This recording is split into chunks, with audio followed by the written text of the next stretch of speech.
Unë mendoj se 27 prilli ishte tentimi i fundit nga forcat destruktive për të shkaktuar një rrëmuj në Maqoni, dhe sipas mendimit tim 27 prilli nuk dallon as pak nga incidentet e ngjashme që kanë ndodhur në të kaluarën. Sipas mendimit tim, aktorët janë të njëjtë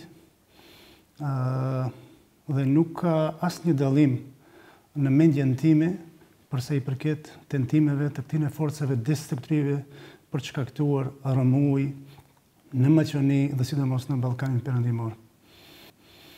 Ajo natë ka qenë diçka e paimagjinueshme, që nuk mund të përshkruhet me fjalë, dhe mjafton vetëm të shihni disa skena të vogla të atij momentit, ringjallet gjithçka që ka ndodhur atë natë, dhe unë jam thellë i bindur që 27 prilli nuk do të përsëritet në të ardhmen kurrë, për shkak se këto forca destruktive nuk e kanë fuqinë e njëjtë që e kanë pas atë natë dhe që e kanë pas edhe vite më herët që na kanë ndodhur incidente të ngjashme të sidomos ajo e Kumanovës, Monstra, Brodeci, Sopoti e kështu me radhë. Ne gjithsejt kemi qenë 61 deputet në atë sallë, që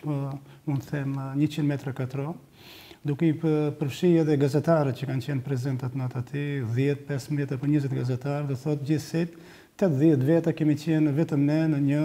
sallë me 100 metra katror. Dhe ashtu ndodhi pa pritmës që asnjëri prej nesh nuk e kishte idenë se çfarë është duke ndodhur. Dhe nuk kishte asnjë koordinim mes kolegëve brenda se çfarë duhet të bëjmë tani. Sikur të kishim menduar më kthjellët, sikur të kishim pas informatat e njohura dhe të duhura, besoj se do kishim reaguar shumë më ndryshe. Ati 10-15 deputet në një anë, 10-15 deputet në anën tjetër, 2-3 në anën tjetër, nuk kishte asnjë koordinim. 2-3 minuta para se të futen dhënuesit brenda në sallë, na është thënë një nga deputetët brenda që ishte në komunikim, supozoj me kolegët e vet, që kolegë, nuk kemi ndihmën e policisë. Dhe mund të paramendoni se në kokën tonë se çfarë mendime kemi ne në atë momente kur na u tha që ne jemi vetë dhe nuk kemi polici këtu brenda. Dhe thotë, të gjitha lëvizjet që i kemi bërë ne si deputet brendat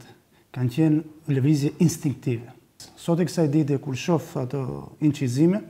nuk e di edhe unë pse kam lëviz në atë mënyrë dhe nuk e di pse kolegët tjerë kanë lëviz në mënyrë të njëjtë. Dhe as që kemi komunikuar ne në atë momente njëri me tjetrin, për shkak se ka qenë e pamundshme. Në moment kur u futën njerëzit e sigurimit të parlamentit brenda dhe filluan gradualisht nga 2 vet, nga 3 vet, nga 5 vet të na marrin dhe të na evakuojnë nga aty në zirë. Kemi qenë unë, Syria Rashidi, Xhevat Ademi, Kurto Dudush nga LSDM-ja, dhe një gazetar, Vlatko Stojanovski nga Gazeta Fokus. Ne kemi qenë 5 vetë që na kanë evakuar, që na kanë marrë bashkërisht njerëzit e sigurimit të parlamentit. Së pari na kanë çuar te ambulanta, dhe më pas 5 minutave, 10 minutave na kanë marrë nga ambulanta, na kanë çuar në një zirë tjetër, dhe kemi qenë të mbillet në atë zirë deri në ora 10 të mbrëmje kur kanë hi forcat speciale brenda për të na evakuuar brenda. Unë edhe në deklaratën time publike kam theksuar shumë qartë se me shpirt e kam pritë që institucionet e vendit të fuqizohen mjaftueshëm, që të nxjerrin të vërtetën për 27 prillin dhe të nxjerrin të vërteta për shumë ndodhi tjera që i përmenda edhe më herët që kanë ndodhur, ndërsa sot e kësaj dite ne nuk e dim të vërtetën për këto ndodhi. Unë, si Vesel Mehmeti, nuk kam qenë njeriu më i pa informuar për incidentin e 27 prillit. E kam thënë disa herë publikisht që më 26 prill, më 25 prill, më 24 prill, të gjithë këto aktorë që përmenden në publik, gjithmonë janë takuar në kuvend dhe kanë bërë plane se si më të që.